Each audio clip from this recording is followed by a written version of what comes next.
Le parquet vient de classer sans suite 2 procédures qui concernent le Civadec.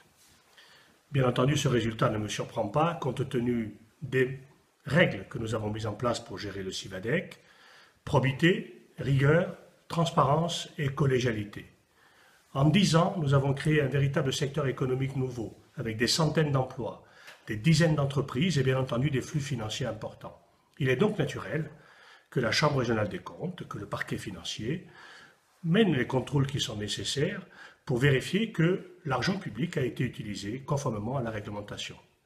En tant que démocrate, en tant que républicain, je constate avec satisfaction que ces institutions de contrôle fonctionnent et sont nécessaires dans notre démocratie.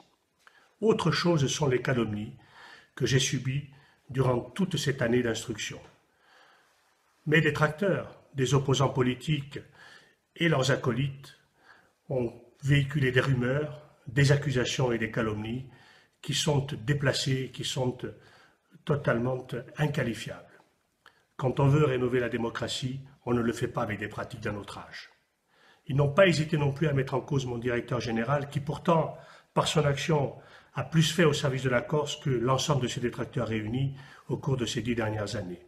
C'est donc tout naturellement que je me joindrai à lui pour cette procédure de dénonciation calomnieuse que nous allons engager dans les prochaines semaines. Plus que jamais, je reste déterminé à agir dans l'intérêt de la Corse, de sa jeunesse, avec les mêmes principes et les règles qui m'ont toujours animé: démocratie, transparence, solidarité et probité.